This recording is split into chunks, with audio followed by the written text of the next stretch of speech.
thank you very much for being here, because we're in ecosperity, and I always say, climate is about 5 years ahead of nature. Nature is about 5 years ahead of social impact and understanding of it. We're doing great things on climate in Singapore. We've seen examples in the video. We'll hear them over the next few days. But nature is where we need to step up, and where nature is now stepping up through TNFD, and it's fantastic to see Emily here, who will be talking about that. We are destroying nature, and we do not even know how dependent we are on it. Less than 5% of companies in the world make assessments on their relationship to nature. Less than 1% of companies actually understand their dependencies on nature. And yet, in ASEAN, 63% of GDP is dependent on nature. So we're having a massive gap between the dependence and the understanding, and therefore the action to restore nature. So I'm Peter Bakker. I am the CEO of the World Business Council for Sustainable Development. I'll tell you a bit about who we are, but this is how I got to be here.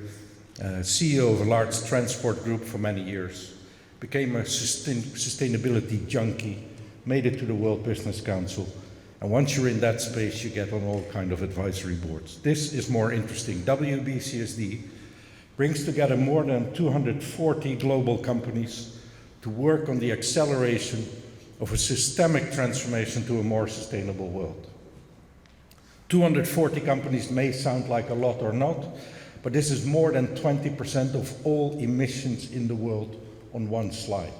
So if we can move this slide, we set the example and we impact many value chains around the world. Sustainability, as you all know, is a very popular theme, but also an industry in itself, with a jargon that if you're not comfortable with it, you can easily get lost in all the acronyms and the alphabet soup. So at WBCSD, we've said there's only 3 things that we should all focus on. Obviously, the climate emergency. Nature loss or biodiversity loss is second, and inequality or social impacts are the third. And all of those are completely interconnected. And we're now at the stage that we have sharp photos of what is wrong in the system and pretty good ideas of what are the solutions that we need to get the system to fix.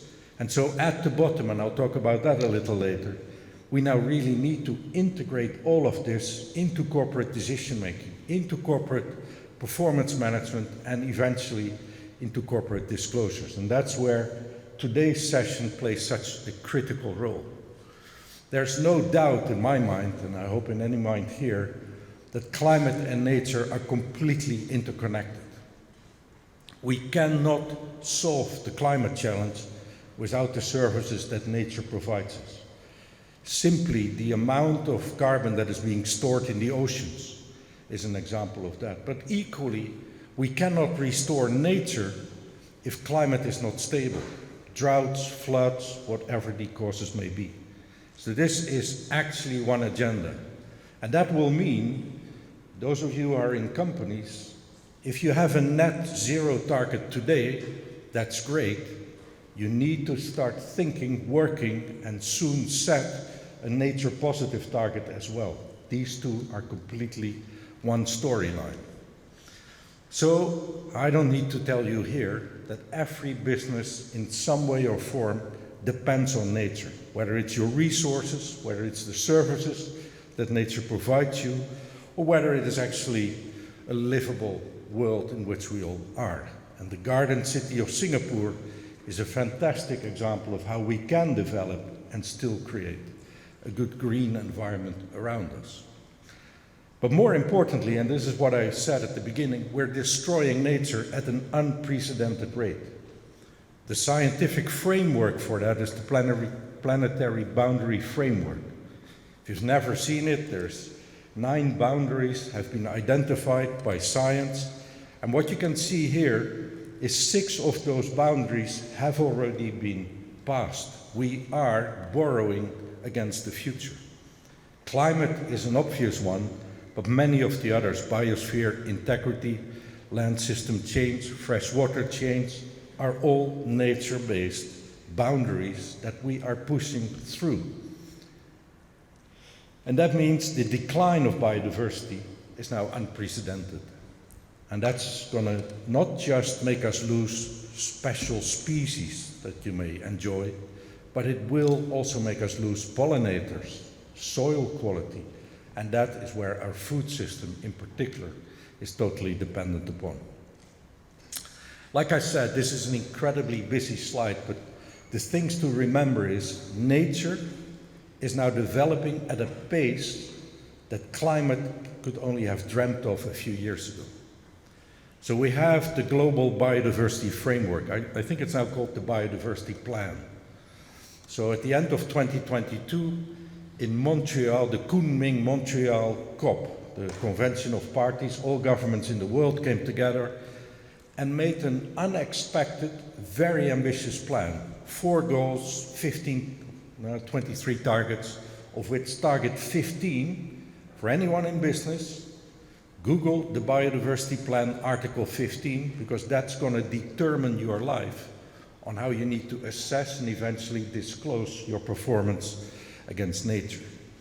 Then guidance and standards, massive developments. Emily will talk about it, the TNFD, copy-paste, and then much deeper from TCFD. So this is what I mean, the sustainability acronyms alphabet soup. TCFD, the Task Force for Climate-Related Financial Disclosures. TNFD, the Task Force for Nature-Related Financial Disclosures. Took the success that TCFD had, took the same framework and has now done deep work and launched it last year in the New York Stock Exchange, I think it was, the recommendations for TNFD. Then you see the ISSB, the CSRD, and other regulators beginning to shape up how do we disclose also nature metrics. Big pieces of work. In the investor world, we begin to see first interest. The Nature Action 100 group is bringing, I think now 130 financial institutions together to say, how do we actually integrate nature into our financial decision making? And then last but not least, more and more consumers around the world will want to know what is the sustainability performance of the products that I am buying. So the direction is clear. We need to get to nature positive by 2030. That's net zero equivalent for climate, nature positive by 2030, and then we need to globally fully restore nature by 2050. That is in essence what this movement is trying to achieve. So that's great. We know where we need to go collectively. Now what if you're in a business? What do you do? And that's where, no doubt, Emily will talk a lot more, but you need to begin to understand where is my material impact and my dependencies. Once you know that, you set your priorities. You set targets, you set priorities, you make plans, you integrate it into your corporate strategy. And then once you're underway, you begin to disclose what is your performance. Just like you're disclosing your greenhouse gas emissions, you will be asked to disclose your performance in nature elements and dependencies and impacts. This may all sound a bit overwhelming. So with the support of TNFD, we, WBCSD, have done 2 things. We've run a global prepare a form pilot with and for the TNFD. Practical companies, 23 global companies coming together to say, how does TNFD work? And we did here an ASEAN consultation effort with more than 200 companies from this region to say, what is TNFD and what would it mean to implement that? Out of that, these are the key messages. Don't be afraid, you're already doing quite a bit. Whether it's in your procurement, in your operational data, in your environmental impact assessment, in your stakeholder dialogues that you may have in your company, there's more data than you probably know that you have. If you're into TCFD, then it's even easier because TNFD copy-paste in many ways. Then focus on core disclosure metrics first. Don't try to boil the ocean, get every metric right. Focus where impact is most material. Start there. Emily will talk about the LEAP approach, so I'm not going to spend much time on it, but those are the stages of actually getting to the data and then eventually disclosing them. The one thing though, and that is critical, you need inside your company to set up whole new forms of collaboration, because it's not the finance department that has the data, it's procurement, it's operations, it's the risk department, and you need to bring all of those together to get to a coherent story. There's now lots of resources out there to help you. So my shop, WBCSD, has published roadmaps. What does it mean for a company in the energy, the ag and food, the built environment or the forest sector to be nature positive? And how do you get there? What are the steps you need to take? We've published the TNFD pilot, so to actually all of you can learn from what the 23 large global companies experienced.